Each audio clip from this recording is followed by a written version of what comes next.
Hello po sa mga mahal kong listeners, magandang araw po sa inyong lahat. Lalong-lalo na po ang Team Johnny na nakikinig po sa atin ngayon. Ako na naman po ulit ito ang inyong tagapagsalaysay, si Miss Winnie, at ito ang ating kwento. Hoy, tanda! Akala mo hindi ko narinig yung binubulong-bulong mo dyan, ha? Sinasabi mo na parang tatay ko ng asawa ko dahil sa itsura niya? Ha, ang kapal ng mukha mo ah! Bakit? Ikaw ba? Mukhang sanggol ang itsura mong yan, ha? Halika, lumapit ka at nang matanggal ko yan maskara mo para makita mo kung babyface ka nga. Buisit ka, kung makalait ka talaga sa asawa ko, mukha ka namang alipong ah. Mahal, Ana, wag mo na silang patulan. Hayaan mo na lang. Anong hayaan? Hindi dapat hinahayaan ng mga ganyang tsismosa. Masyadong namimihasa eh. Ana, Daniel, bakit naman kayo nakikipagsigawan dyan? Pigilan mo nga yung asawa mo, Daniel. Nakakahiya. Dito pa talaga kayo nag-ieskandalo? Aba, teka naman tita. Bakit parang kasalanan ko pa? Pinagsabihan ko lang naman ng matandang yan eh. Akala mo kung sinong babyface kung manlait ng kapwa. Pasensya na tita. Hindi rin kasi maganda yung narinig namin eh. Mahal, tama na. Halika na, umuwi na tayo. Hayaan mo na sila. Ayos lang naman ako eh. Hindi ayos yon. Sa susunod kapag narinig mong iniinsulto kanila, patulan mo. Hindi pwedeng hayaan mo lang silang manlait ng kapwa. Oo na, sige na. Pero tama ng pakikipag-away. Tignan mo, ang dami nang nakatingin sa atin eh. Hayaan mo nga mga tsismosang yan. Ano bang paki nila ha? Tsaka tama lang na marinig na lang lahat ang sasabihin ko para wala nang manlait sa itsura mo.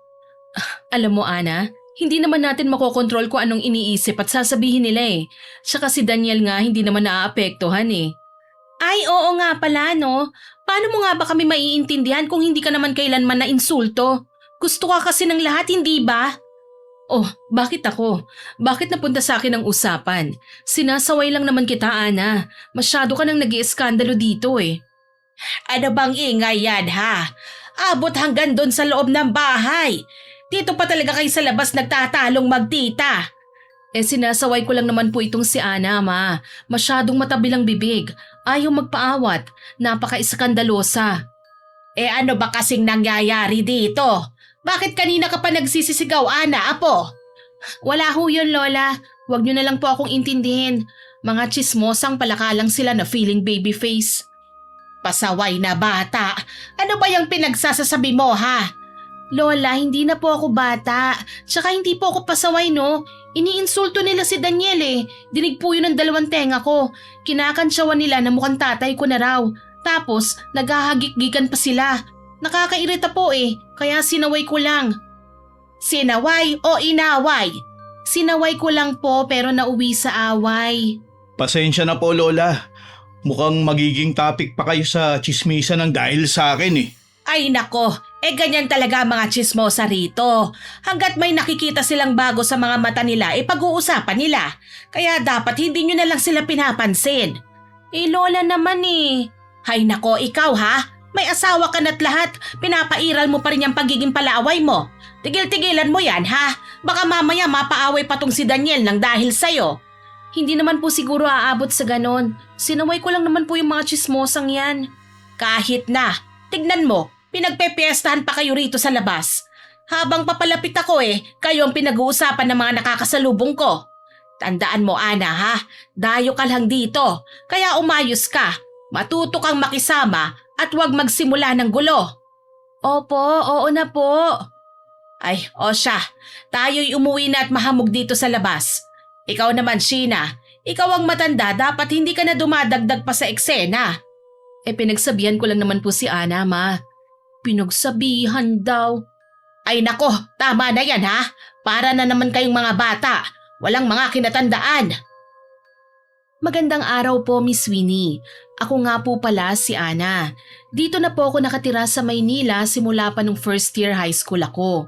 Pero ang kwentong ibabahagi ko po sa inyo, naganap nung umuwi kami sa probinsya para magbakasyon at bisitahin si Lola Marta. Nandun din si Tita Sheena, ang bunsong anak na nag-aalaga kay Lola Marta na halos 5 taon lang ang agwat sa edad ko. Kasama ko po noon si Daniel na 3 taong live-in partner ko na nung panahong yun. Tulad ng inaasahan, naging tampulan kami ng pag-uusap pagtungtong pa lang namin sa lugar na yon. Nung una, natutuwa pa po ako na palagi kaming pinag-uusapan hanggang sa narinig ko ang mangilan-ngilan na panlalait sa itsura ni Daniel. 5 taon lang po ang tanda sa akin ni Daniel, pero medyo may katandaan ng itsura niya kumpara sa akin. Nang marinig ko ang mga pagtawa ng kapitbahay, hindi ko napigilan ang sarili ko. Nagsisisigaw ako at pinagsabihan sila. Mukhang naging effective naman ang ginawa ko dahil wala na akong narinig na gaanong mga komento pagkatapos noon. In-enjoy na lang namin ang bakasyon. Napagpasyahan naming maligo sa ilog na dinarayo ng mga tao tuwing summer. Bago kami umalis papunta sa ilog, naabutan ko sina Tita at Daniel sa loob ng kwarto. Tita? Daniel? Ano yan? Anong ginagawa niyong dalawa? Mahal, nagpapatulong lang si tita na maglagay ng sunblock sa likod niya. Hindi ko kasi maabot ang likod ko eh. Saktong paglabas ko kasi, una ko siyang nakita. Hindi naman siguro masamang magpalagay sa kanya, hindi ba? Ayoko lang lumabas ng walang sunblock ang likod ko eh. Ang init kasi sa labas. Nahihiya naman akong tanggihan siya eh. Umalis ka na nga rito, Daniel. Akin ang sunblock. Ako na ang maglalagay kay tita. Pero mahal, Oh, bakit? Parang ayaw mo, ha? Gusto mo bang hinahawakan ng balat niya? hindi naman sa ganun mahal. Pero kasi, tapos ko nang lagyan ng sunblock ang likod niya eh. Tapos na pala? Hindi mo naman sinabi. Nag-enjoy ako eh. Para na rin namasaya ang likod ko. Salamat ha.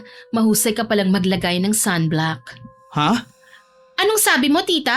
Nag-enjoy ka? Pagdaan sa akin ni tita, hinawakan ko siya sa braso at tinignan ng masama. Tsaka ko siya binalaan. Wag na wag mong gagalawin ang asawa ko. Maghahalo talagang balat sa tinalupan.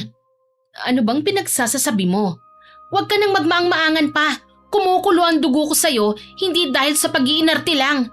Kilala kita at mas lalong kilala mo ang sarili mo. Rendahan mo ang sarili mo kung ayaw mong umabot tayo sa puntong maglalantaran tayo ng baho. Bakit? Handa ka na bang ipaalam kay Lola ang tunay mong amoy? Kung ano-ano na lang ang mga pinagsasasabi mo, Ana. Maiwan ko na nga kayo dyan at mag-e-enjoy na ako sa paliligo sa ilog. Ana, kung gusto mo ring maglagay ng sunblock, gamitin mo yang sakin. Maganda yan. Magpalagay ka na lang kay Daniel. Hindi na kailangan. Meron naman ako sa bag eh. Maliligo lang sa ilog. Bakit ba nag-swimsuit pa siya? Dito pa lang sa bahay nagbihis na. Ang arte talaga. May sinasabi ka ba? Wala. Halika na, Daniel. Hinihintay na tayo nila mama at lola sa van. Nandun na rin ang ibang kamag-anak natin na sasama. Ay talaga? Dumating din ba ang ibang kamag-anak natin? Oo, pero hindi mo man lang ba papatungan ng damit ang katawan mo, ha? Ganyan ka ba talaga babiyahe papunta sa ilog? Naka-swimsuit lang? Anong masama sa suot ko? Maliligo tayo sa ilog. Alangan namang magpantulog ako. Pabayaan mo na nga ako sa style ko. Pakialaman mo na lang ang sarili mo. Hindi naman tayo pareho ng style eh. Tignan mo nga yung style mo. Manang style. Dinaig mo pa yung taga-probinsya talaga. Magsasalita pa sana ako nang hawakan ako ni Daniel sa kamay para pigilan. Tinignan ko na lang siya ng masama tsaka naglakad palabas ng bahay. Pagdating namin sa ilog, merong cottage na binayaran si Mama. Doon ay nagtulong silang magluto ni Lola. Tumutulong din naman ako pero ang pandinig ko nakafocus lang sa nagtatawanan at nagkukwentuhan sa ibaba ng cottage. Mas malapit yon sa ilog at naroon ang ibang kamag-anak namin pati sina Tita Sheena at Daniel kasama nila. Ana, apo, saan ka pupunta? Bababa ka na rin ba doon para maligo? Baka pwedeng mamaya na lang. Tulungan mo muna kami rito ng mama mo. Alam mo naman yang si Sheena hindi maaasahan sa kusina. Tatawagin ko lang po si Daniel. Mas magandang may lalaki po tayong mauutusan dito. Katulad po ng pagbubuhat ng tubig. Dapat po lalaki ang gumagawa niyan. Nako, ikaw na bata ka. Huwag mo na silang istorbohin doon. Kaya naman ng mama mong buhatin ng tubig.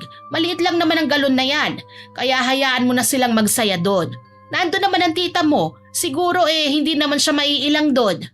Hindi nga po siya maiilang doon. Sobrang daldal niya nga po at dikit na dikit kay tita. Ngayon lang sila nagkakilala niyang mga pinsan na tita mo. Kaya mas komportable siyang tumabi sa tita Sheena mo. 1 linggo na kasi namin kayong kasama sa bahay. Kaya naging palagay na ang loob niya kay Sheena. Hindi lang po ako komportable na ganun sila kalapit sa isa't isa. Ay nako, ikaw talaga. Huwag mong sabihin na pati ang tita mo pinagsesalosan mo. Hindi naman po sa ganun, Lola. Hindi lang po ako komportable na sinasabi ni tita na ang tipo niya sa lalaki yung katulad ni Daniel. Narinig niyo rin naman po yun, hindi ba? Sinabi niya yon. Ay, narinig mo pa yon? Ang talas ng pandinig mo ah. Medyo po. Ay nako, Ana. Magtiwala ka na lang sa asawa mo kung wala kang tiwala sa tita mo. Hindi rin maganda ang masyadong selosa. Sige ka, ikaw rin. Kapag nagpakain ka sa selos, ikaw rin ang mahihirapan. Napabuntong hininga na lang ako at hindi na sumagot pa. Minadali kong tapusin ang mga kailangang hiwaing sangkap sa pagluluto nila Lola ng pansit bago puntahan si Daniel. Masaya silang nagiinuman. Magkatabi sina Daniel at tita kaya pumagitna ako sa kanila. Wala namang umangal sa kanila kaya nagsaya na lang kami hanggang sumali sina Lola at Mama. Nakipagkwentuhan lang sila sa amin, nagbiruan at asaran. Habang naroon kami, palagi kong napapansin ang paglapit ni tita kay Daniel. Kaya lagi naman akong sumisingit para hindi siya magkaroon ng anumang ugnayan sa asawa ko. Hindi ako selosa kagaya ng sinasabi ni Lola. Gusto ko lang na ilayo si Daniel kay tita dahil kilala ko kasi ang tiyahin kong yon, Miss Winnie. Siya ang tipo ng babaeng hindi titigil hanggat hindi nakukuha ang gusto niya.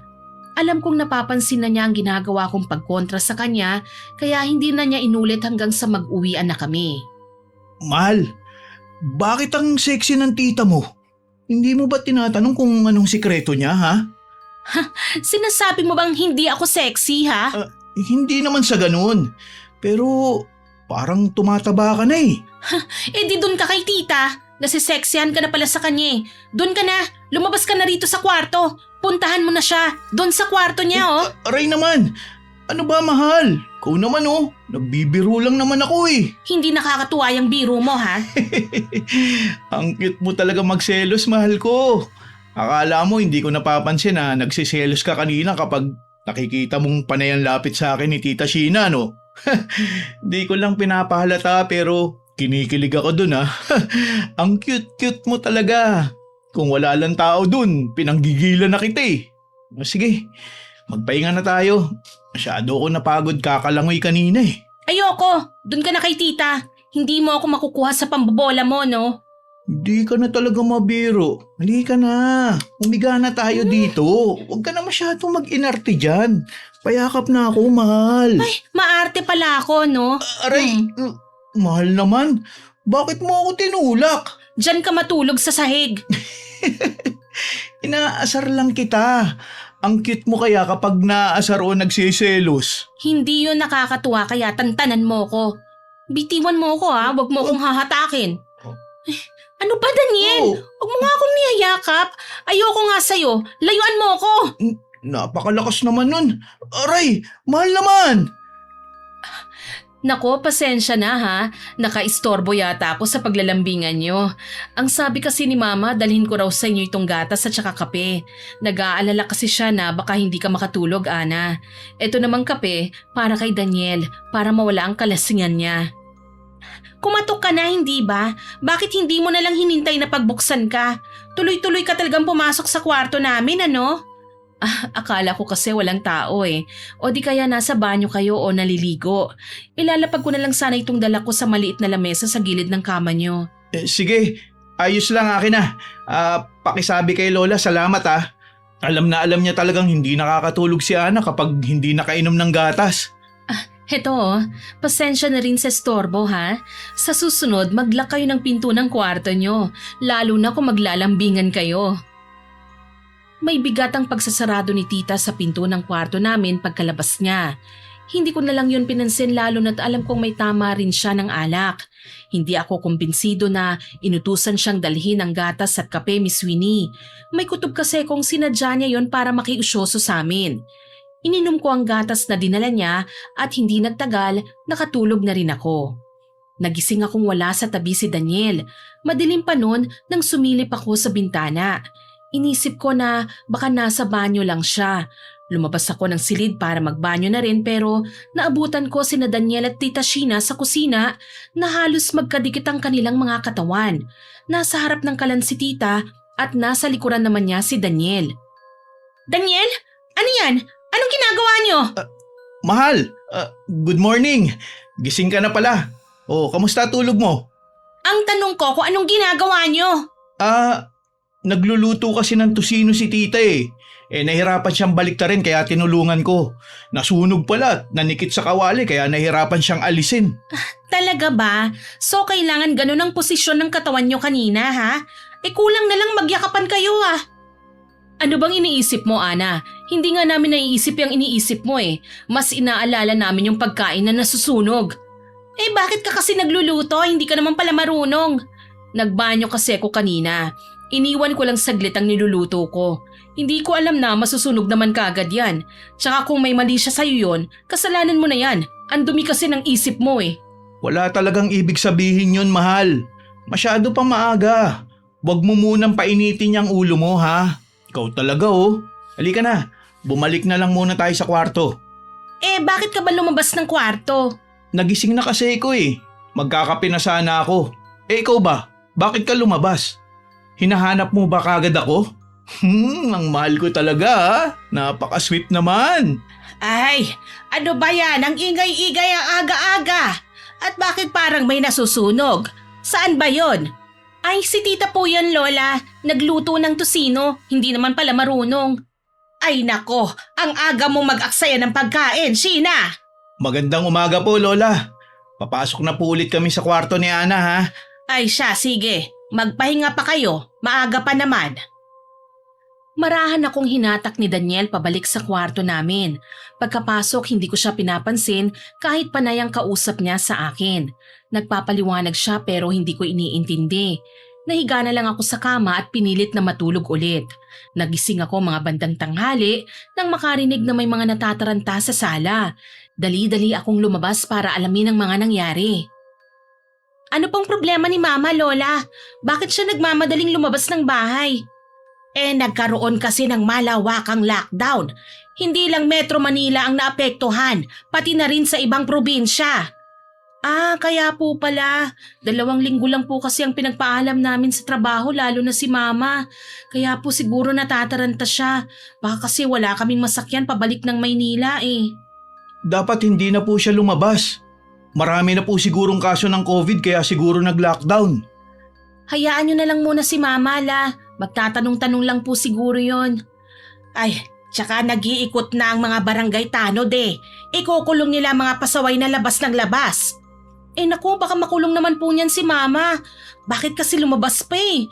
Noong nakaraan pa nababalitaan tungkol sa pagla-lockdown. Siguradong maiintindihan naman ng company kung di siya makabalik kagad sa trabaho. Matigas din kasi ang ulo ni ate. Sa kanya ka nagmana, Ana. Ang dami mo namang side comment, tita. Sinasabi ko lang. Mahal, tama na yan. Kumain na lang tayo. Hintayin na lang natin si Mama bumalik dito. Lola, tita, kumain na po ba kayo? Nananghalian na kami ng mama nyo. Si Sheena na lang ang hindi pa kumakain. Magsabay-sabay na kayong kumain. Hinila ni Daniel ang upuan para makaupo ako. Ipinaghanda rin niya ako ng plato, kutsara at tinidor. Pero nagulat ako, Miss Winnie, kasi ginawa rin niya yun kay tita. Napairap na lang ako at siniko sa braso si Daniel. Pero hindi ako nagsalita dahil nasa harap kami ng hapagkainan. Hindi ko alam kung paano kami tumagal ng walang ginagawa kundi mag-cellphone, manood ng mga movies, kumain at magtutulog. Hindi rin kami makalabas para makipagkwentuhan sa labas dahil pinagbabawalan rin kami ni Lola. Natatakot siya na may magkasakit sa amin. Simpleng ubo at sipon lang kasi pinaghihinalaan na nilang merong COVID. Ilang araw ang lumipas, nagising ako ng alanganing oras para uminom ng tubig. May narinig akong nagbubulungan. Hindi malinaw sa aking pandinig kaya sinundan ko kung saan ito nanggagaling. Anong ginagawa mo dito sa labas, Daniel? Sinong kausap mo? Mahal, ikaw pala. Umihi lang ako. Sa sobrang antok ko, dito na pala ako sa labas na punta. May narinig akong kausap mo kanina. Ha? Kausap? Mag-isa lang ako rito eh. Sino naman ang kakausapin ko? Tinatanong nga kita tapos tatanungin mo ko pabalik? Ay, mahal. Inaantok pa ako. Umihi lang talaga ako kaya ako nandito. Ikaw, bakit gising ka na kagad? Nauuhaw kasi ako sobrang init kasi. Iinom sana ako kaso may narinig akong nagsasalita dito. Baka ako lang yun. Nagsasalita ng mag-isa, di ba? Dahil siguro sa kantokan ko. Halika na, pumasok na tayo sa loob. Sa susunod sa banyo ka na mismo umihi. Mapapagalitan ka ni Lola kapag pumanghi dyan sa bakuran. Opo, pasensya na po. Halika na, matulog na tayo. Huwag mo na nga akong akbayan. Hindi ka pa naghuhugas ng kamay mo Maghugas ka dun sa lababo. Oo na po. Ang sela naman itong asawa ko. Pumasok na kami sa bahay at dumiretso sa kusina. Hindi ko na iniisip ang nangyari dahil madalas naman siyang nag-i-sleep talk. Nakita ko si tita sa kusina na nagsasalin ng tubig sa baso. Kinakabahan siya at balisa. Ha? Kanina ka pa ba dyan, tita? Bakit parang hinihika ka? Pinagpapawisan ka pa. Tumakbo ka ba? Hulaan ko, tita. Nagkaroon ka ng masamang panaginip, no? Oo, nanaginip nga ako. Kaya pumunta ako rito para uminom. Kayo, bakit gising pa kayo? Iinom lang din po ako ng tubig. Anong napanaginipan mo, tita? Napapatulala ka kasi, saka yung tubig po, sumusobra na sa baso. Ay nako tita, mukhang matinding bangungot yan Akin na yung petsyel, kukuha rin ako ng tubig. Panaginip lang naman yon tita, wag mo masyadong dibdibin. Ang panaginip, hindi naman yan magkakatotoo kasi gawa-gawa lang ng imagination. Maliban na lang kung hindi talaga yan panaginip. Ang katotohanang itinatago, ang panaginip na mahirap takasan. Ano bang pinagsasasabi mo dyan, Ana? Concern lang naman ako sa'yo, tita. Ako rin, mahal. Painom ako dyan sa baso mo, ha? Hayaan mo na si tita at mukhang may hangover pa sa panaginip niya. Ikaw naman, huwag mo naman takutin. Pananakot bang mag-alala? Ay, makabalik na nga sa kwarto. Parang ang lakas ng saltik ng dalawang to Ay, mukhang nainis yata. Loko ka kasi. Kinakampihan mo? Yun puntahan mo sa kwarto niya, suyuin mo. Ikaw naman, mahal. Napaka-moody mo talaga. Uminom ka na nga at nang makabalik na tayo sa kwarto.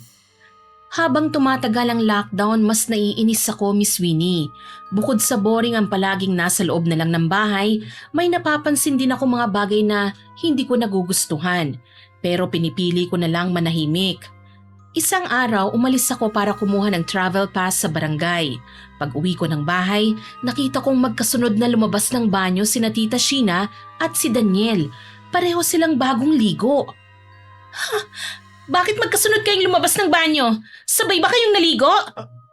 Ana? Tinatanong kita, sabay kayong naligo ni tita sa banyo? Subukan mong itanggi.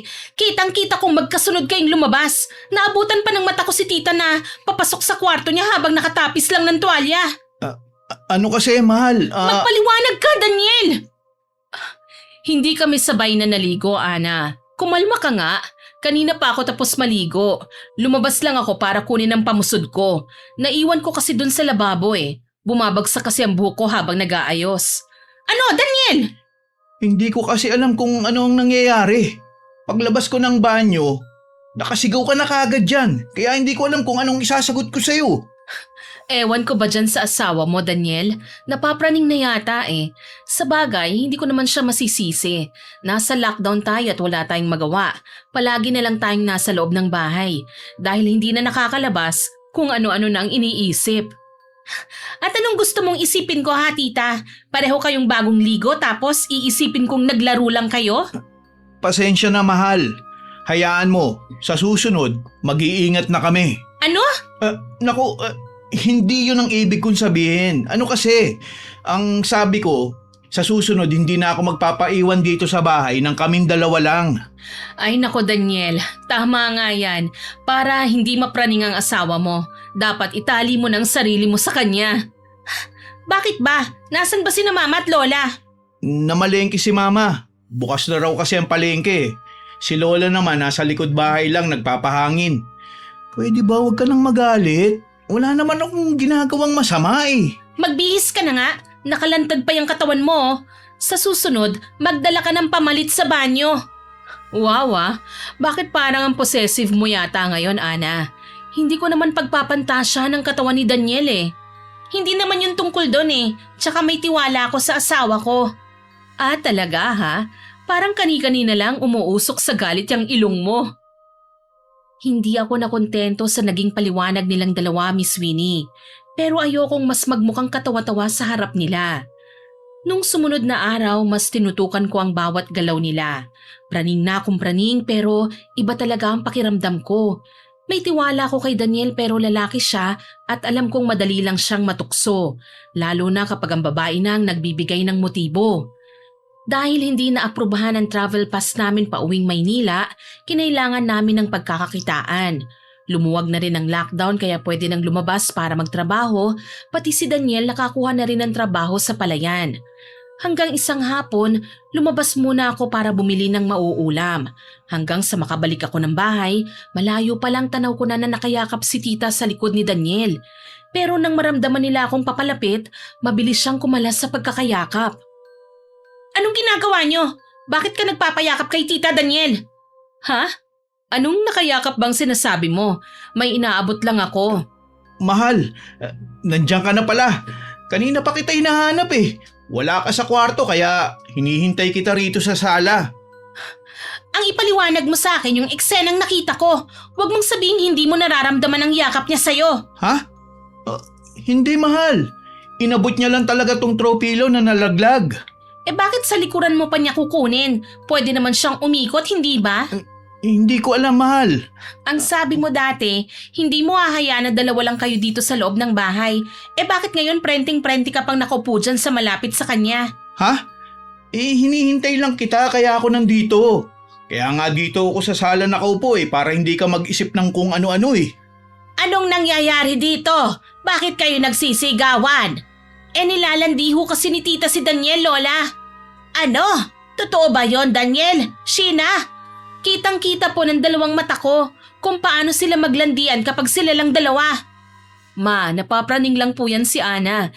Nahulog lang po yung throw pillow dito sa upuan. Kinukuha ko lang kung ano-ano nang iniisip niya. Sa kapraningan niya, ayaw niyang makinig sa paliwanag namin. Hindi ako tanga, tita. Wala akong sinasabing tanga ka. Ang sabi ko, praning ka.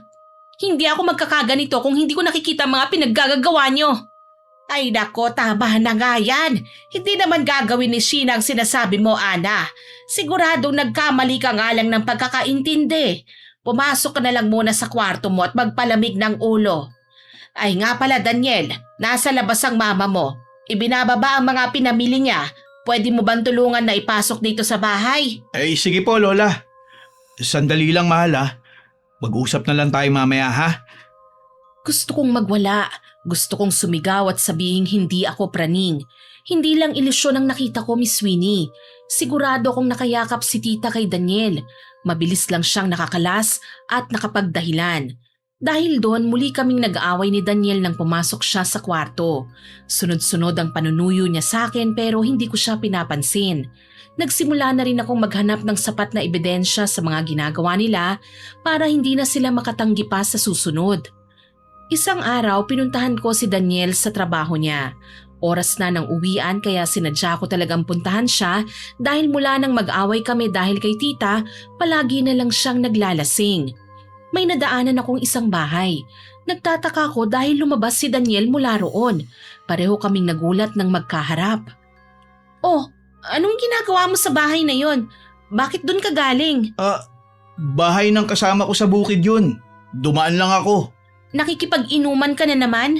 Hindi ako nakipag-inuman. Nagkwentuhan lang kami. Ikaw, anong ginagawa mo rito? Sinusundan mo ba ako? Hindi ako maglalasing ngayon at hindi ko rin kasama ang tita mo. Baka kung ano na naman ang isipin mo tungkol sa amin eh. Wala naman akong sinasabi. Pumunta ako dito para sunduin ka talaga.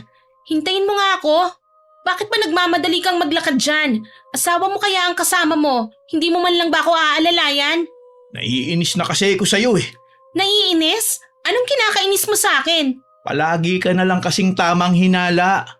Palagay mo ba talaga papatulan ko yung tita mo ha? Anong tingin mo sa akin? Madaling makuha? Wala ka bang tiwala sa akin?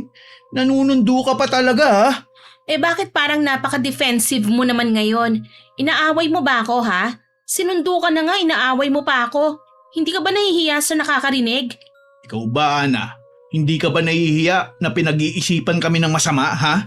Yun ang pakiramdam ko kaya dapat nilalayuan mo siya. Hindi ako komportable kapag nakikita ko kayong magkadikit. Alam mo, hindi ko kontrolado ang galaw at kilos ni tita.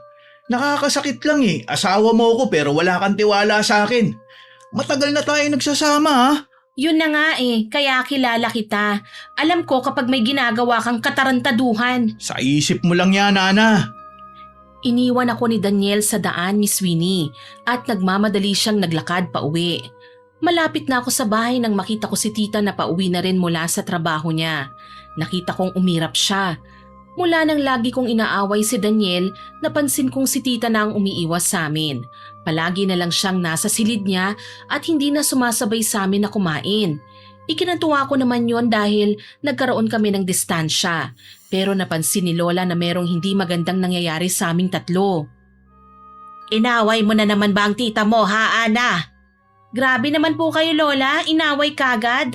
Ako nga ho yung hindi niya kinakausap eh. Ikaw, Daniel. Po? Tinatanong kita kung nag-away ba kayo ni Sheena. Kasi napansin ko mas madalas na siyang magkulong sa kwarto niya. Hindi naman siya nagkakaganyan ng walang dahilan eh. Marunong naman siyang makipag-usap at makisama. Pwera sa mga lalaking nangungulit sa kanya at pinagtitripan lang siya sa trabaho niya. Wala pong akong alam dyan, Lola. Kapag alam ko pong nababastos na siya sa palengke, pinagtatanggol ko naman po siya. Pero isang beses lang po yun nangyari. Nung minsan akong inutusan ng amo namin na mamalengke para sa pananghalian namin dun sa bukid. Anong minsan bang sinasabi mo? Di ba? Hindi ka sanay sa pagtatanim ng palay kaya ginawa ka na lang na tagaluto nila. Sabi pa nga ng ibang katrabaho mo, ang dali lang daw ng trabaho mo kasi panay ka lang punta sa palengke. Tapos sasabihin mo, minsan ka lang mamalengke? Sila may gusto na maging tagaluto na lang ako. Nagiging pabigat na raw kasi ko at mas bumabagal sila sa pagtatrabaho sa bukid eh. Madalas may stock dun kaya kapag namamalengke ako, minsanan din ang bili. Para hindi laging pumupunta sa palengke. Ang layo rin kasi nun ha. Ay nako, nag-aaway na naman ba kayong dalawa ha? Kailan ko ba makikita ang bahay na ito na walang pagtatalo? Nagsasawa na rin ako sa inyo eh, para kayong mga bata. Pasensya na po Lola, mukhang na-stress na naman kayo sa amin. Umayos kasi kayong dalawa, hindi na kayo mga bata ah. Opo. Ay, tsaka kayo magtita ha. Ayusin niyo yung gulo niyo ha. Ayoko nang makitang nag-aaway o nagtatalo pa kayo. Pagkatapos kaming pagsabihan ni Lola, pumasok siya sa kwarto nila Mama. Naiwan naman kami ni Daniel sa sala. Isang umaga, nagising na lang ako dahil sa pagbaliktad ng sikmura ko. Kaya naman nagmamadali akong lumabas ng kwarto at tumakbo sa lababo para sumuka. Oh, bakit? May sakit ka ba ha? Anong nakain mo kagabi, Apo? Hindi mo ba nakikitang may kumakain dito? Diyan ka pa talaga sumuka? Sana sa banyo na lang o kaya sa likod ng bahay. Lababo to, malamang dito kagad ang una kong maiisip na puntahan. Isa pa, mas malapit to. Tubig malo. Kumalma ka lang. Intindihan mo na lang kasi na kumakain si tita. Sana inintindi rin niya na hindi ko mapipigilan to, no? Bigla na lang bumaliktad ang sikmura ko pagkabangon ko eh. Malay ko bang kumakain siya dyan? Ang laki-laki ko, no? Hindi mo ako nakita? Malamang hindi. Anong gusto mo? Tignan ko pang paligid bago sumuka ha? Ganun ba? Hindi ka ba nag-iisip? Baka gusto mong dyan sa plato mo ako sumuka. Ano ba, Ana? Kadiri ka. Nakakawalang ganang kumain. Si Ana, napakabastos. Ay nako, hayaan mo na siya, Sheena. Mukhang buntis ang pamangkin mo kaya nagsusungit at nagsusuka. Ano ho? Buntis ka ba, mahal? Aba, malay ko. Magpatingin ka na, Ana. Pumunta ka sa center. Siguradong may naka-duty doon. Hindi po ako buntis, Lola. Alam ko naman siguro yon dahil ako ang may-ari ng katawan na to. Wala naman sigurong masama kung magpatingin ka, di ba? Ang aga-aga, napakakulit mo, Daniel. Mag-asikaso ka na nga lang ng almusal mo. Hindi ko magagawa yan. Mabigat ang pakiramdam ko. Napagod akong sumuka kaya gusto ko pang matulog. May tira akong tusino, Daniel. Ulamin mo na kasi wala namang ibang ulam. Hindi pa nakakaluto si ate. Nandun pa siya sa palengke. Oh, Ana, ano ba? Bakit mo kinain para sa asawa mo yan? Sa gusto ko Natakam ako nang marinig kong tusino ang ulam. Hindi naman ikaw ang maagang papasok sa trabaho Bakit ikaw ang kumain? Hayaan mo na siya, Sheena. Hindi dapat pinagdadamutan ng buntis. Hindi nga raw siya buntis, ma. Ayos lang naman yan eh.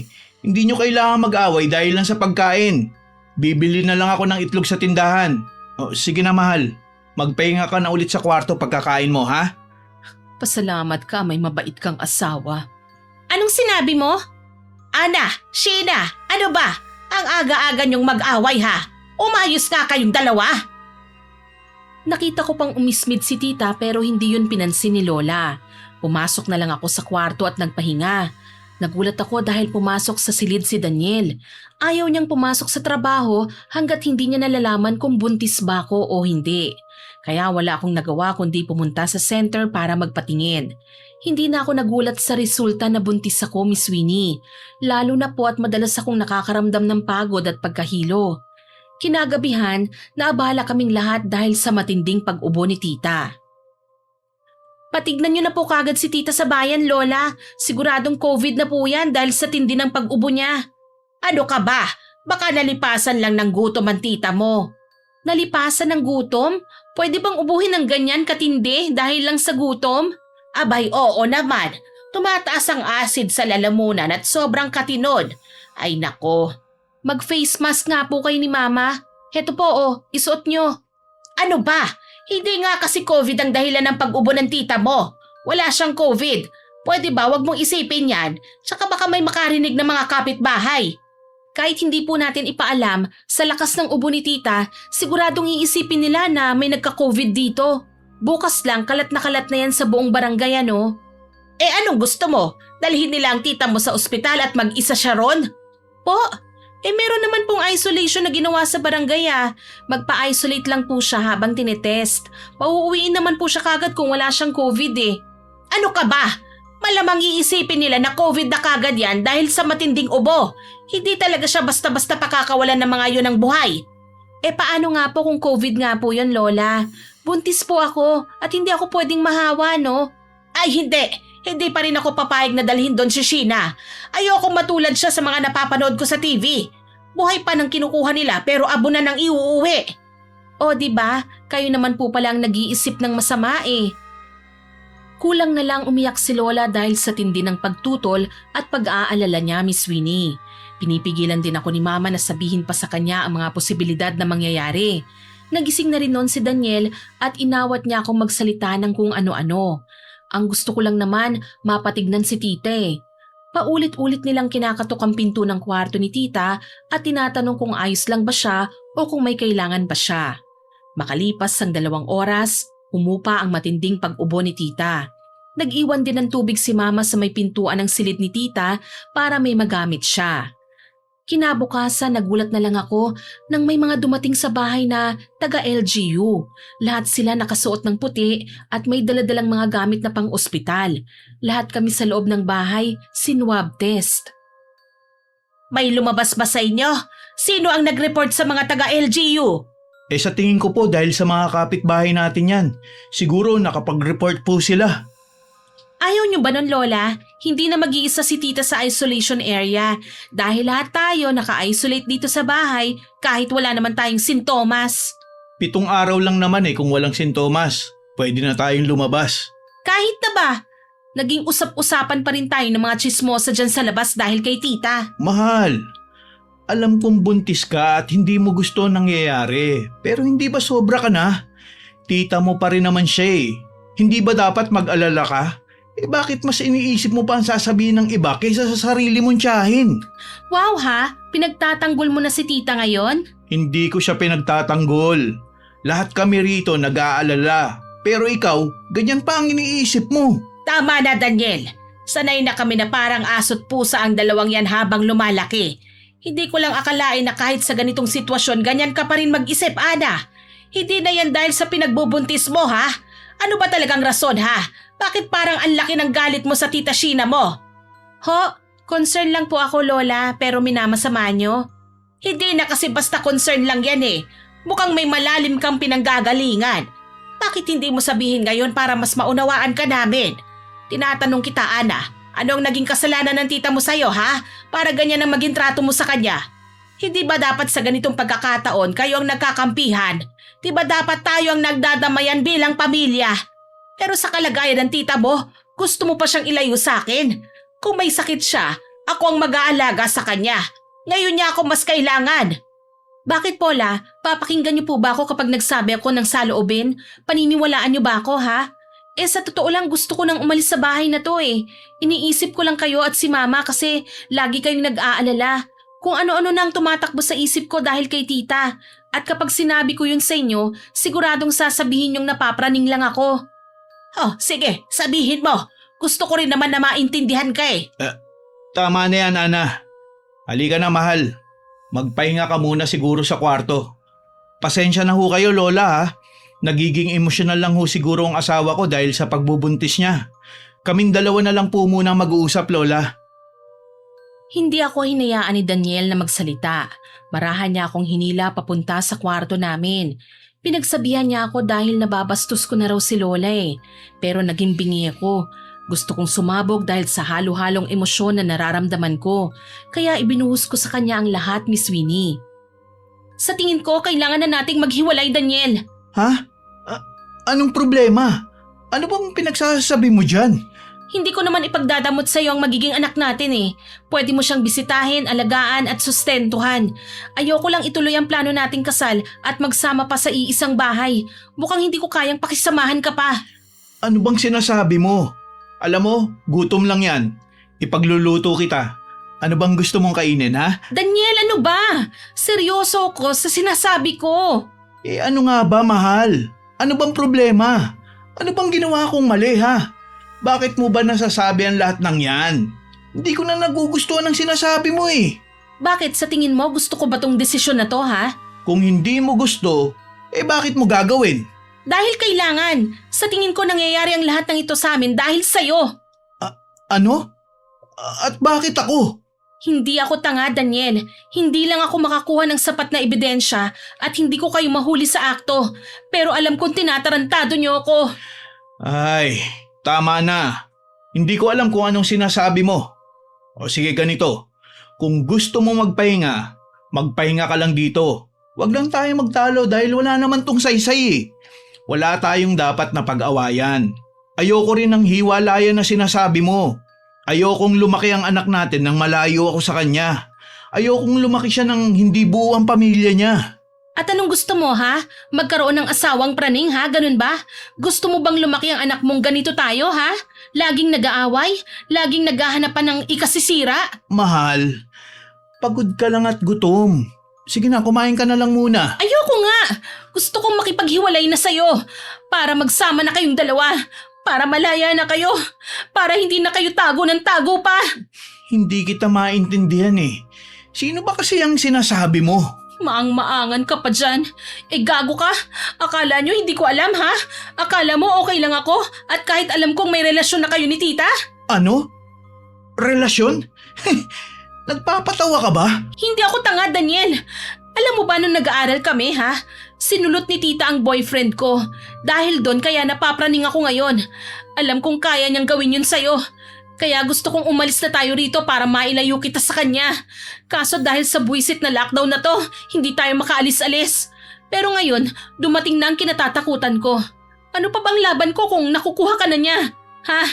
Ilalaban ko pa bang relasyon na to kung ikaw na mismo ang lumalapit sa kanya? Ngayon, sabihin mo sa akin na mali ako. Sige, sabihin mo. Tama na. Basta, hindi tayo maghihiwalay. Kahit anong mangyari, hindi ako papayag. Mahal kita, Ana. Tandaan mo, ikaw ang mahal ko. Ngayon pa ba kita isusuko? Ngayong meron na magbubuklod sa ating dalawa? Hayop ka! Lumayas ka rito! Ayaw kitang makita! Labas! Lalo akong nagalit kay Daniel, Miss Winnie. Inaasahan ko kasing itatanggi niya ang mga paratang ko pero hindi niya ginawa. Doon ako lalo nabuwang. Hindi ako kumain noon hanggang si mama na ang pumasok sa kwarto. Pinangaralan niya ako tungkol sa relasyon namin. Hindi naman daw nagsumbong si Daniel sa kanya pero dahil ayaw niyang pumasok sa kwarto, naisip ni mama na may problema nga kami. Hindi ako nagsalita. Nakinig lang ako sa mga sinabi niya hanggang sa lumabas na siya. Nang bumalik ang mga taga-LGU matapos ang 7 araw naming ma-isolate sa sarili naming bahay, medyo lumuwag ang paghinga ko kasi pwede na ulit akong lumabas ng bahay para makasagap ng sariwang hangin. Kumusta ang pakiramdam mo, Sheena, anak? Huwag mo nang pigilan ng pag-ubo mo. Umalis na ang mga taga-LGU. Ano pong sabi nila? May nag-positive po ba sa atin? Wala naman daw nagkaroon ng COVID kaya inalis na nila yung mga nakalagay na restriction dyan sa labas. Pwede na kaming lumabas maliban sa'yo. Natural na ubo lang yan at trangkaso lang ang sakit mo.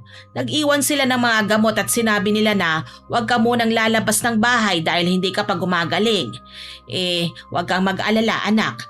Ipapasoob kita para lumambot ang plema mo. Sige po ma. Kung wala na po bang problema, pwede na po bang lumabas? Gusto kong sumagap ng sariwang hangin.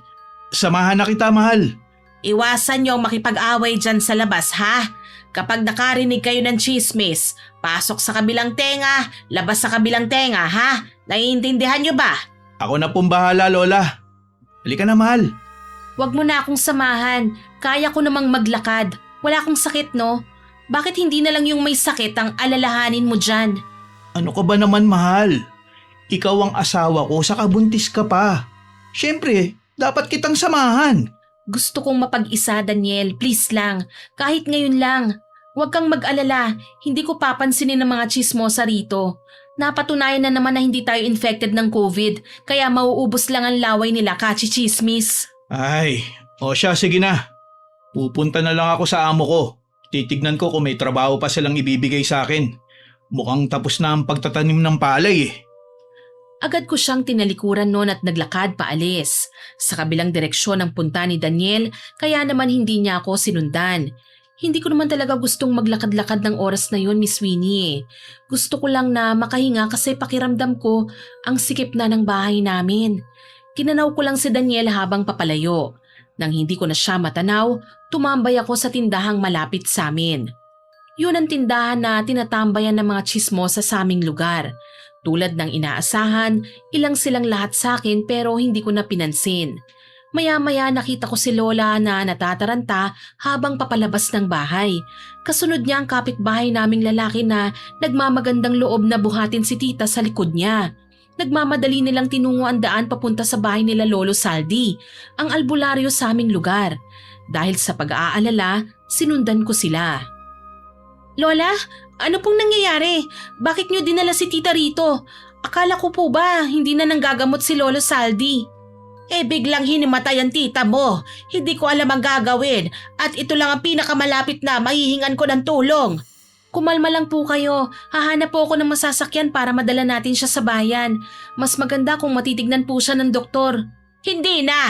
Hindi ba sinabi naman ng mga taga-LGU na hindi COVID ang sakit ng tita mo? Kaya mas magandang wag nang dalhin doon, baka doon pa siya mahawa. Paano po yan? Hindi po bang sabi nila matagal nang hindi nang gagamot si Lolo Saldi? Baka itaboy lang po niya tayo. Kapag emergency, tinitignan naman niya ang mga pasyenteng dinadala sa kanya. O sige po. Kumalma lang po kayo Nanginginig na ho ang kamay niyo sa kabe. Magiging maayos din po si tita. Ayos lang ako. Hindi ko lang mapigilang mag-alala eh. Hindi pwede sa'yo na ma-stress, Ana. Kaya umuwi ka na. Ako nang bahala rito. Hindi na rin ako nakipagtalo pa kay Lola. Alam kong nag-aalala rin siya dahil buntis ako. Kaya umuwi na lang ako. Ilang oras ang lumipas at umuwi na rin sila Lola. May malay na si tita at inaalalayan siya ng lalaki habang papasok ng bahay. Kitang-kita ko ang matinding pamumutla niya. Hindi naman ako masama kaya nakaramdam ako ng awa sa kanya. Dahan-dahan lang, Sheena, ha? Doon ka muna sa kwarto mo, anak. Magpahinga ka na muna. Magluluto lang ako ng pagkain at dadalhan kita doon. Ano daw po ang nangyari kay tita, Lola? Hindi ko alam. Siguro nagkamali lang si Saldi sa pagtatawas niya. Matanda na kasi siya eh.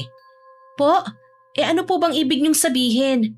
Ay, wag mo nang intindihin yon. Hayaan mo na, apo. Teka lang naman po, Lola. Ano nga po ba yun?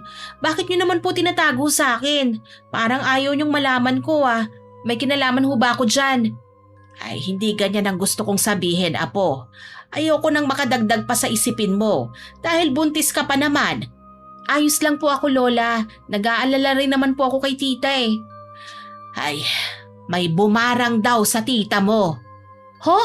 Sino naman ho ang gagawa niyan sa kanya? Ay, yun ang hindi ko alam. Lola, kahit nagagalit ho ako kay tita, hindi ko magagawang ipabarang siya. Tsaka paano ko gagawin yun? Eh hindi naman ho ako nakakalabas ng bahay. Wala naman akong sinasabing ganyan eh. Alam kong hindi mo kayang saktan ng tita mo. Hayaan mo na, apo. Pasasaan ba't malalaman din natin kung sino ang sumalbahi sa kanya.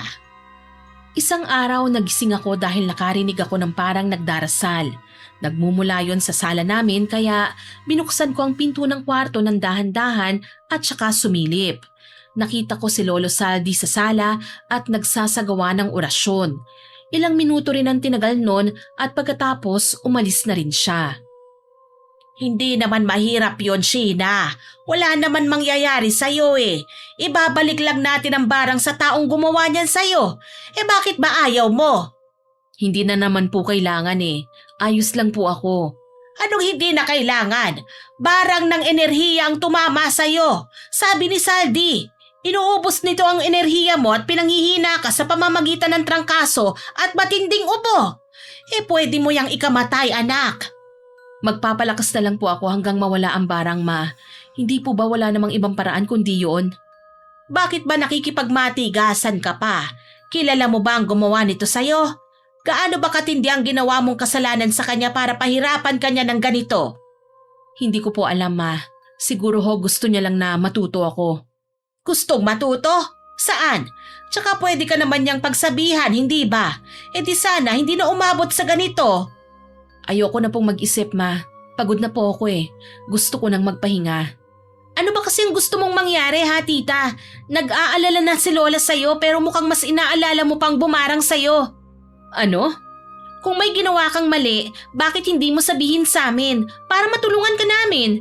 Binabarang ka na nga, hindi mo yan kayang labanan na mag-isa, no? Mahalaga pa ba na malaman nyo, ha? Hindi ba sapat na pinagbabayaran ko na ito ngayon? Sa kalagayan kong ito, sana naman may awa pang gumawa nito sa akin. Magagawa niyang bawiin, hindi ba? At kung hindi na kayang bawiin, ayos lang din sa akin. Baka nga deserve ko to. Tanga ka ba? Hindi mo pa iniisip ang mga taong nag-aalala sa'yo, ha?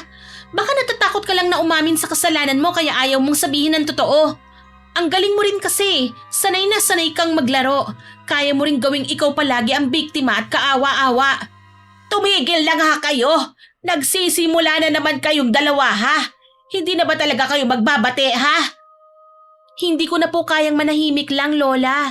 Kung hindi kaya ni tita na magsabi ng totoo, edi ako nang gagawa para sa kanya. Para lahat tayo alam ko ano ba talaga ang nangyayari sa loob ng bahay na to. Ano bang pinagsasasabi mo, ha, Ana? Nakita ko kung paano kayo magpanik kanina at kulang na lang pati kayo atakihin sa sobrang pag-aalala eh.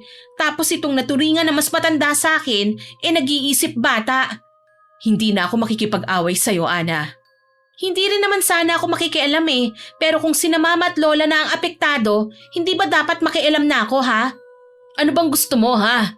Ikaw, ano bang tinatago mo? Bakit pinipigilan mo si Lolo Saldi na ibalik ang barang sa gumawa niyan? Buntis ka, Ana. Ayoko nang makipagtalo. Tama na. Itigil na natin to. Hindi! Dapat linawin na natin ang lahat ng ito, tita! Mahal, nakikipag-away ka na naman ba? Halika na nga. Tama na yan. Buntis ka at may sakit si tita. Parehong masama sa inyong mapagod at magdamdam. Ayos lang ako, Daniel. Bitiwan mo nga ang braso ko. Gusto ko lang naman sabihin ni tita ang laman ng isip niya eh. Masama ba yon, ha? Magsalita ka na kasi, tita. Ayokong ipabalik ang barang sa gumawa kasi ikaw yon, Ana. Hindi ba ikaw? Ikaw lang naman ang may galit sa akin na gagawa nito. Ha? Ako talaga ang pinaghihinalaan mo? Nung nag-aaral tayo, inggit na inggit ako sa'yo. Yung ganda mo kasi hindi kailangan ng effort. Natural lang na napapansin ng mga tao, ng mga lalaki. Madami kang manliligaw. Kaya nga may galit ka sa akin, hindi ba? Kasi alam mong sinusulot ko ang nagiging boyfriend mo.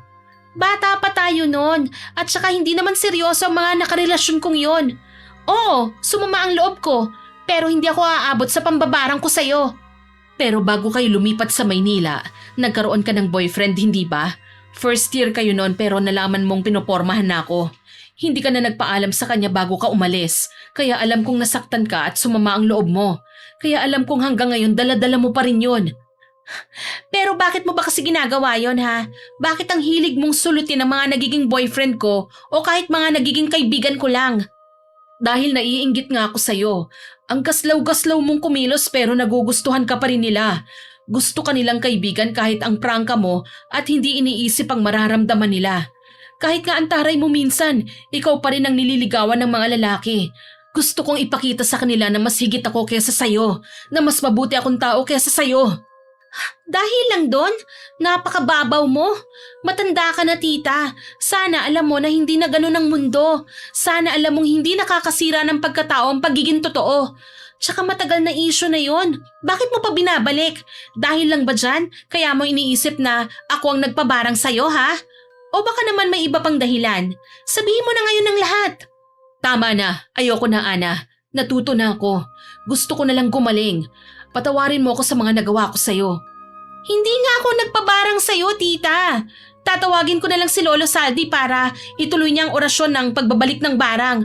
Malalaman yung hindi ako yon.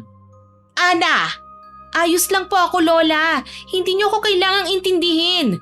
Ang mga nangyari noon, tapos na yon. Hindi po ako nagtatanim ng sama ng loob.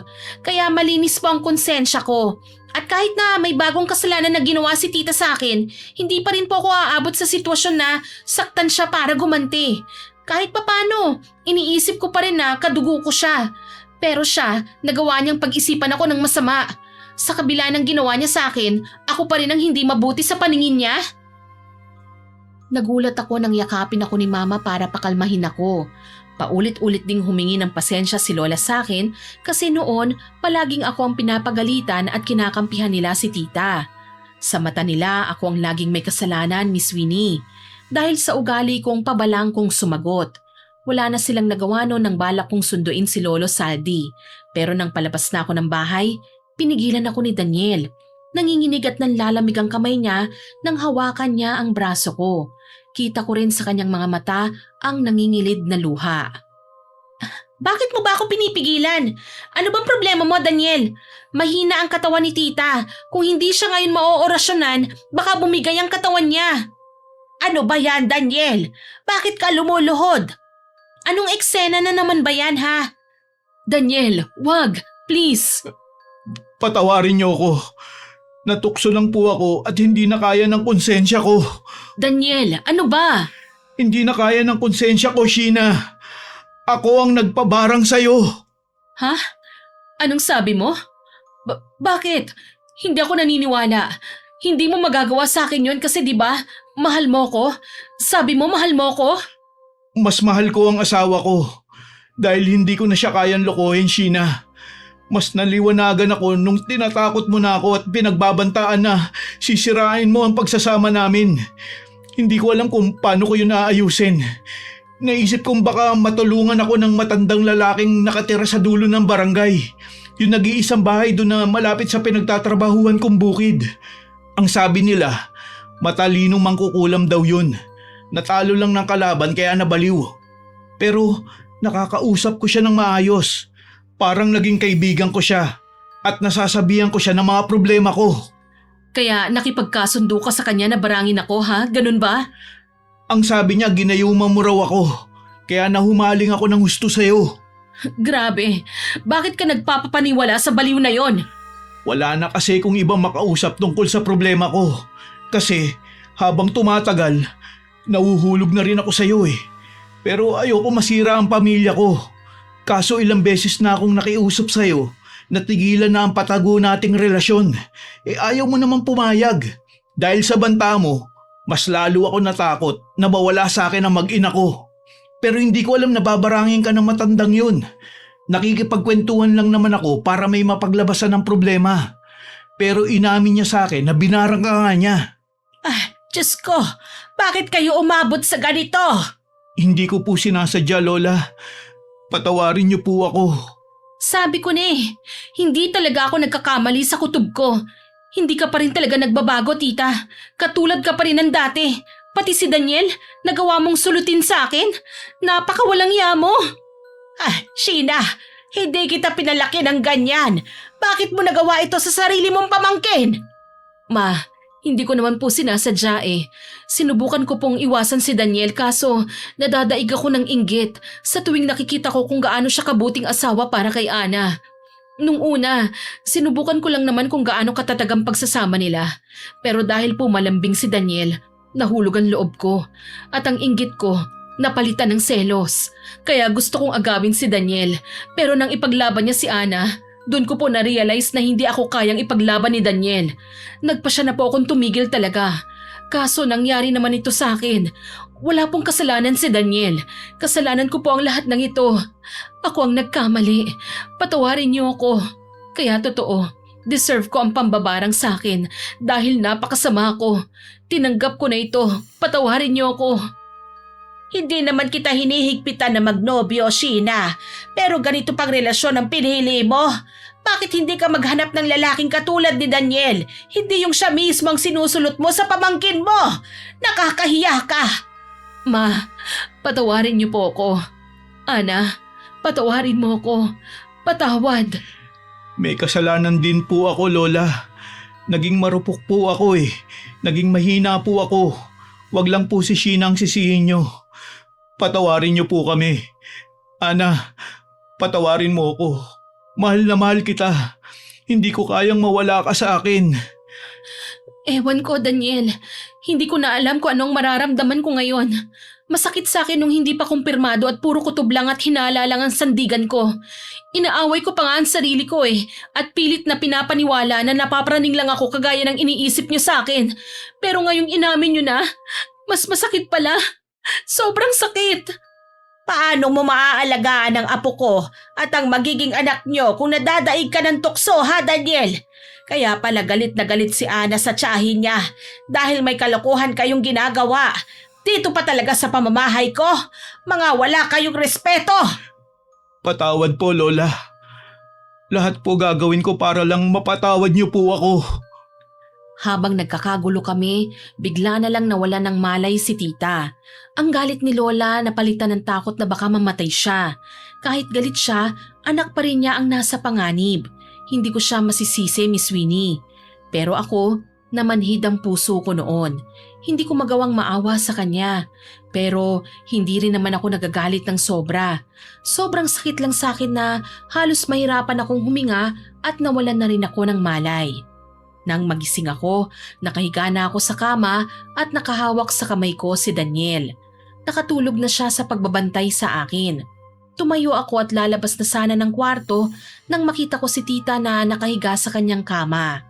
Nakabukas ang pinto ng kanyang silid kaya agad ko siyang nakita. Gising ka na pala, apo. Lola, pwede na po ba kaming umuwi ni Mama? Apo, nang mahimatay ka, pinatignan ka namin kay Saldi. Ang sabi, mahina raw ang kapit ng bata at hindi ka dapat nai-stress. Gusto ka nang dalhin ng mama mo sa ospital pero natatakot ako. Maraming kaso ng COVID doon at madaling tamaan ng buntis. Kailangan mong maalagaan ng albularyo hanggang sa maging maayos ka na. Kaya dumito ka na muna, ha? Kayong dalawa ng mama mo, pwede ba? Pero ayoko po silang makita. Sobrang sakit po ng ginawa nila sa akin. Alam ko at nakita ko rin naman na nagsisisi na sila. Lumuhod si Daniel sa amin ng mama mo at humingi ng kapatawaran. Pati si Sheena, sobrang nagsisisi at hiyang-hiya sa ginawa niya sa'yo. Ikaw na lang ang makakapagdesisyon sa buhay mo, apo. Alam kong mabuti kang bata. Sana magawa mo ulit na hindi magtanim ng sama ng loob sa kanila. Hindi na ako sumagot kay Lola kasi alam ko naman kung ano ang gusto niyang iparating, Miss Winnie. Kinausap din ako ni Mama ng masinsinan. Naiintindihan niya ako. Pero pinakiusapan niya akong mamalagi muna sa bahay ni Lola para sa kaligtasan ng magiging anak ko. Tumango lang ako sa kanya. Sa huli naisip kong mas mahalaga ang kaligtasan ng anak ko kesa sa sarili kong damdamin. Araw-araw akong sinusuyo ni Daniel. Araw-araw siyang nagmamakaawa. Habang si tita naman nang medyo magaling na, isinubsob ang sarili sa pagtatrabaho sa palengke. Umuuwing gabi na at diretso sa kanyang silid. Umaalis din siya ng maaga na para bang sinasadya niyang hindi kami magkita. Humingi rin naman siya ng tawad sa akin pero hindi ko pa siya kayang pakiharapan kaya siya na ang nag-a-adjust sa sitwasyon namin. Ramdam ko ang pag-aalaga sa akin at pagsisisi ng lahat ng tao sa bahay. Dahil naging masela ng pagbubuntis ko, halos hindi ako umaalis sa kama. Hindi pa rin tapos ang pandemic kaya ganun na lang ang pag-iingat sa akin ni Mama. Kumusta ka na, Apo? Kumusta na ang pakiramdam mo? Nararamdaman mo na ba si baby dyan sa tiyan mo? Opo, Lola. Nasa trabaho pa ngayon si Daniel. Nag-iipon na siya ng pera para may pamasahe kayo pabalik ng Maynila.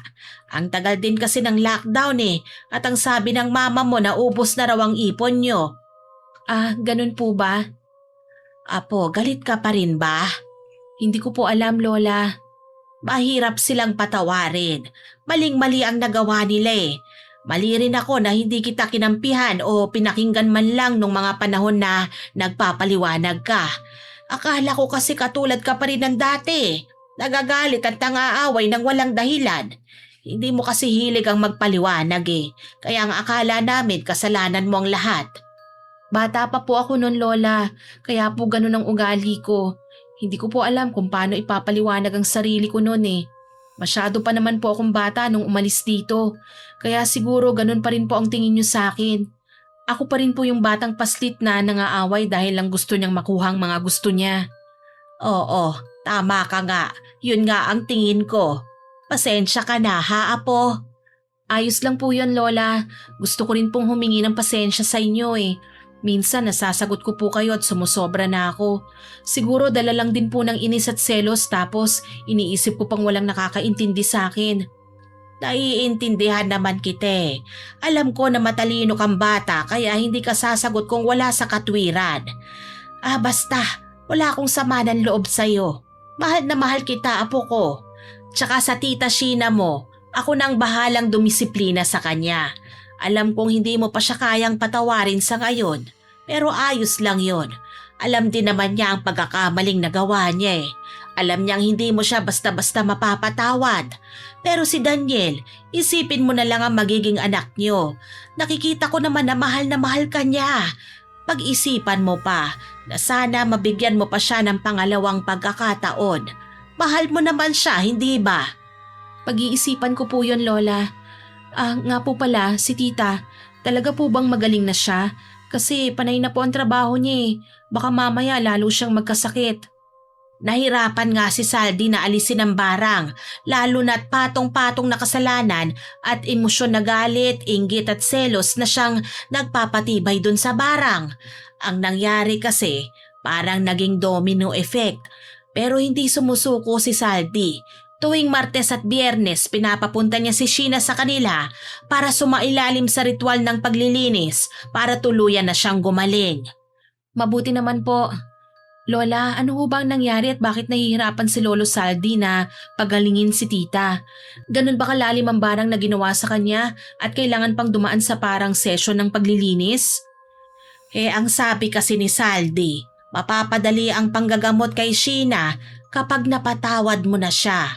Hanggat may galit ka raw sa puso mo, may pinagkakapitan ng barang. Hindi ko to sinasabi sa'yo para magpatawad ka kagad ha. Sinasabi ko lang ito kasi kailangan mo ring malaman, Apo. Ganun po ba? At makakapagpatawad ka lang kung bubuksan mo ang puso mo at isipan sa paliwanag nila sa'yo. Kailangan mo rin kasing malaman ang lahat para matuldukan na ang tungkol dito at maibaon na yon sa nakaraan. Hindi kita pinipilit, Apo ha, pero ang tulong mo ang magpapabilis ng pagpapagaling ng tita mo. Tinanguan ko lang si Lola, pero hindi ako nagbigay ng sagot, Miss Winnie. Naiintindihan ko naman siya. Alam kong takot pa rin siya na baka muling lumala ang barang kay tita. Ilang araw akong nag-isip hanggang sa binigyan ko ng pagkakataon si tita na makapagpaliwanag sa akin para tuluyan ko na siyang mapatawad kung yun lang ang magagawa ko para tuluyan na siyang gumaling. Mahirap din po kasi sa akin, Miss Winnie, na magpatawad nang hindi ko alam kung gaano ba kalalim ang kasalanan nila sa akin. Bakit kailangan mo pang alamin, Ana? Tanggap ko naman kung hindi mo ako mapapatawad Kasalanan ko naman talaga. Naiintindihan naman kita Hanggang ngayon, nagmamataas ka pa rin ba ha, tita? Sarili mo pa rin ang iniisip mo? Hindi mo man lang ba ako iisipin kahit ngayon lang? Kung mahihirapan ka sa session nyo, baka ikamatay mo pa at maging kasalanan ko pa yon. Habang buhay akong makukonsensya. Tapos si Lola, hindi mo man lang ba siya naisip? Tsaka kahit ngayon lang tita, isipin mo naman ang ibang tao. Iniisip nga kita kaya wag na natin itong pag-usapan pa. Gusto mo pa bang masaktan ulit ha? Hindi mo ito kailangan gawin kung gusto mong magpatawad. Hindi lang naman yun eh. Gusto ko lang ng katotohanan. Ngayon lang kita paniniwalaan. Kaya please, gusto kong malaman. Gusto mong malaman kung gaano ka kamahal ni Daniel? Kung ilang beses niya akong nireject dahil mahal ka niya? Yun lang naman hindi ba? Hindi naman talaga ako ang iniisip mo, hindi ba? Gusto mong malaman sa akin kung karapat dapat bang bigyan ng second chance si Daniel. Sige, sasabihin ko. Inaakit ko siya sa tuwing nalalasing siya. Palagi ko siyang pinupuntahan kahit sa trabaho niya at kapag lasing na siya, doon ko siya hinahalikan. Kaya lang palagi siyang tumatanggi eh. Kahit lasing siya, ikaw pa rin ang nasa isip niya. Hindi kita mabura, kaya sa inis ko, tinakot ko na lang siya. Kasi kung takot na siya, mapapasunod ko na siya. Pero hindi naman din yun nagtagal kasi umira lang konsensya niya. Bakit hindi mo siya tinigilan kung hindi ka naman pala mananalo sa kanya? Challenging kasi. Ganun ang gusto ko, kaya lalo ko siyang ginusto. Kaso lalo niya akong tinutulak palayo eh. Kaya napuno ako ng galit. Kaya ginipit ko siya ng ginipit. Kaya ako ang nagtulak sa kanya na gumawa ng mali. Kaya nagawa niyang lumapit sa mambabarang eh. Kasi duwag siyang umamin ng pagkakamali niya. Takot siyang mawala ka. Kaya mas gusto niyang ako na lang ang mawala. Ganun kanya kamahal, Ana. I'm sorry. Late kong naunawaan ang lahat. Gusto kong humingi ng tawad sa'yo ng paulit-ulit pero nahihiya ako. Nahihiya ka? Sa bagay, nakakahiya naman talaga ang ginawa mo eh. Oo, di ba? Ang babaw ko, ang tanga-tanga. Marami namang iba dyan, alam ko yon. Kaya lang si Daniel kasi, nasa kanya ng lahat ng katangian ng lalaki na gusto ko. Maalaga, maalalahanin, mapagmahal. Kapag pinakawalan mo pa siya, hindi rin naman siya mapupunta sa akin eh. Sayang naman, hindi ba? Napakawalang ya mo talaga. Gusto kitang isumpa. Tama yan, magalit ka. Isumpa mo ko. Deserve ko naman yan eh. Pero si Daniel, biktima ko lang siya. Hindi niya deserve na baliwalain. Huwag mo na akong isipin pa, Ana. Ikaw na lang, si Daniel at ang magiging anak niyo. Huwag mong hayaang masira ang pamilya niyo. Ipaglaban mo siya. Balak mong umalis kayo rito para ilayo siya sa akin, hindi ba? Kung hindi lang dahil sa pandemic, ngayon mo pa ba siya isusuko, ha? Natuto na siya. Mas natatakot na siyang magkamali ngayon. Huwag mo na siyang pahirapan pa. Mahal na mahal ka nun. Hindi ko alam, Miss Winnie, pero habang sinasabi yun ni tita, kusa na lang tumulo ang luha ko. Tama naman kasi siya eh. Kinausap ko siya hindi dahil sa kanya kundi gusto kong alamin sa kanya kung talaga bang tunay ang pagmamahal sa akin ni Daniel. Nang tumulo na ang luha ko, nakita kong tumulo na rin ang mga luha niya. Natagpuan na lang namin ang isa't isa na magkayakap. Yun ang unang beses na nagyakapan kami. Ramdam kong walang halong kaplastikan yun. Nang kumalas ako sa pagkakayakap sa kanya, napangiti ako. Mas nanaig pa rin talaga ang pagiging magkadugo namin kaysa sa kasalanan na nagawa niya sa akin. Nang oras na yon, hindi ko man nasabi sa kanya pero alam ko sa sarili ko na kaya ko na siyang patawarin. Hindi man kaagad-agad, paunti-unti, makakayanan ko yon. Makalipas ang 3 buwan, Ana, nandyan si Daniel sa labas. May dalang mga prutas at gulay. Papapasukin ko ba? Aba apo, mula nang paglihihan mo ang asawa mo ilang buwan na siyang doon tumira sa bukid. Hindi mo pa ba siya pauuwiin dito? Araw-araw naman siyang nandirito. Abay, pabalikin mo na kaya. Umalis na po ba siya, Lola? Nandyan pa sa labas. Kausapin mo na at baka umalis na yon. Alam mo namang sinusunod niya ang lahat ng gusto mo. Oo na po, lalabasin ko na po siya. Malapad ng ngiti ang sumalubong sa akin nang harapin ko si Daniel. Iniabot niya sa akin ang mga hinog na mangga. Tinanggap ko naman tsaka siya inanyayahan na pumasok sa bahay. Gusto mo ng kape? Ha? Kung pagtitimpla mo ba ako bakit pa ako tatanggi? Namimiss ko na nga ang lasa ng timpla mong kape. Talaga lang ha. Kung ganon, bumalik ka na dito sa bahay para araw-araw na kitang ipagtimpla ng kape. Talaga? Ibig bang sabihin yan? Uuwi na ako rito? Hindi mo na ako itataboy pa? Oo, tapos na akong maglihi. Iba na ang hinahanap ko ngayon eh. Anong gusto mo? Kahit ano pa yan, kukunin ko yun. Basta ikaw at sa magiging anak natin. Wala na akong ibang gusto ngayon. Ikaw lang. Si baby kasi gusto niyang palaging kasamang tatay niya. Kapag wala ka, sumasakit ang tiyan ko eh. Kapag nandito ka, parang ang saya-saya niya. Siguro masyado na siyang nakuha sa panunuhol mo ng prutas at gulay eh. Mukhang malaki ang utang na loob ko sa anak natin ah. Dahil kasi sa kanya, pinauwi ako ng mama niya. Baka paglabas niya, singilin ka agad ako niya na. Anak, mabuti na lang talaga. Lumalaki kang healthy at matalino ha. Saka kahit hindi mo pa ako nakikita, alam mong ako ang papa mo, di ba? Excited na ako makita ka ha. Narinig mo ba ang sabi ng mama mo? Umuwi na raw ako. Kaya palagi na tayo magkakasama rito. Gusto mo yun, di ba? Yan, dyan ka magaling. Paglabas ng anak mo, siguradong manang-mana yan sa'yo. Wala naman siyang ibang pagmamanahan kundi ako lang talaga, di ba? Hindi ba, anak? Ulo, tignan mo. Parang gumagalaw siya, oh. Naramdaman ko, mahal. Gumagalaw ang anak natin. Ang cute-cute naman. Mahal na mahal ka ni Papa, anak. Mahal na mahal ko rin ang mama mo. Mahal na mahal ko kayong dalawa. Dahil masela ng pagbubuntis ko at pandemic pa nga, hindi ako lumalabas ng kwarto kung hindi kinakailangan. Hindi na rin kami lumuwas ng Maynila at nagpasya na siya na sa probinsya na lang ako manganak. Naging maayos ang buhay namin habang nasa probinsya. Si tita kasi talagang umiwas na. Nakakuha siya ng bahay na mauupahan malapit sa kanyang trabaho.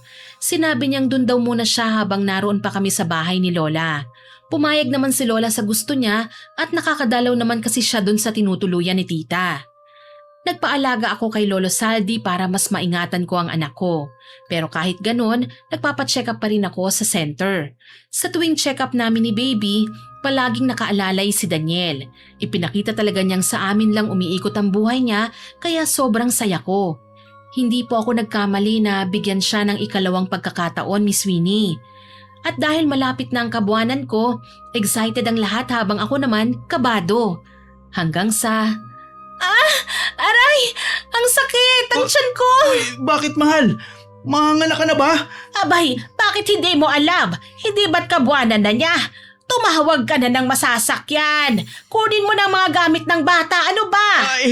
Heto na po. Inihanda na po to lahat ni Ana eh. Nakatawag na rin po si mama ng tricycle. Naghihintay na po sa labas.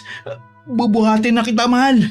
Mahal, kaya kong maglakad. Huwag mo na akong buhatin. Medyo masakit lang pero kaya ko pa. Dahan-dahan lang ha. Sige, aalalayan na lang kita. Kayo na lang ang pumunta sa ospital. Maiwan na lang ako dito sa bahay ha. Pupuntahan ko rin pala si Sheena. Ibabalita akong mga anak na si Ana. Mag-iingat kayo ha. Opo, Lola. Ako na po ang bahala. Kumalma lang po kayo dyan. Ako ang kakalma. Kayo nga itong natataranta dyan oh. Aray! Manong driver, bilisan nyo na po. Baka dito pa mga nakangasawa ko sa tricycle nyo. Anong bilisan? Dahan-dahan lang po. Baka matagtagan tiyan ko at dito talaga ako abutin. Litong-lito na ang tricycle driver dahil sa amin. Hindi niya malaman kung sino ang susundin. Bago pa pumutok ang panubigan ko, nakarating kami ng ligtas sa ospital. Ligtas kong nailabas ang aming baby girl. Dahil isa lang ang pwedeng kasama sa loob ng ospital, si mama ang kasakasama ko roon. Dahil si Daniel naman nag-aasikaso ng mga kailangan sa labas. Hindi kami pwedeng magtagal sa ospital kaya umuwi rin kami makalipas ang 2 araw.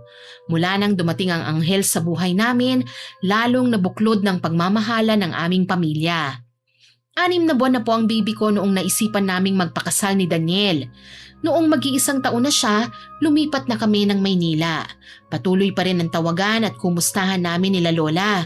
Si tita nakahanap na rin siya ng lalaking magmamahal sa kanya at naging masaya ako para sa kanya.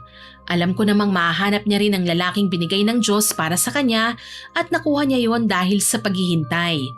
Sa mga nangyari sa buhay namin, marami kaming natutunan, Miss Winnie. Pero ang pinakatumatak sa akin, walang masamang magpatawad.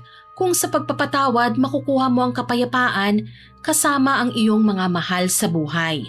Masaya ang buhay kapag tunay na kaligayahan ang pinagsasaluhan ng pamilya. Ano pa man ang pagsubok na dumating, ang pamilya pa rin natin ang tatakbuhan. Maraming salamat po sa pagbabasa ng aking liham. God bless po sa inyong channel. Lubos na gumagalang, Ana. Sana po nagustuhan niyo ang binahagi naming kwento sa inyo ngayon. Kukunin ko na rin po ang pagkakataong ito para pasalamatan ng lahat ng nakinig at nagkomento sa mga nauna naming upload. Maraming salamat po sa inyo ha. Thank you Ang po. gaganda po ng mga comments ninyo. Tama. Soon po magsha-shoutout na po ako. Yes. Abangan niyo pa rin po sana ang mga susunod kong upload ha. At huwag kalilimutang mag-subscribe, mag-like, share and comment sa mga stories namin. Para po mabilis niyong makita kung may bago kaming upload, pindutin niyo lang po ang notification bell para lagi kayong updated at notified. Aasahan ko pa rin po ang inyong suporta ha. Konti na lang po, marireach na Oo. natin ang 100k subscribers. Syempre po sa tulong ninyo. Tama. Muli ako po si Miss Winnie at kasama ko pa rin po si Sir John. Kita-kits po ulit sa susunod. Nagpapasalamat po kami sa inyong walang sawang pakikinig at pagsuporta. God bless po sa ating lahat!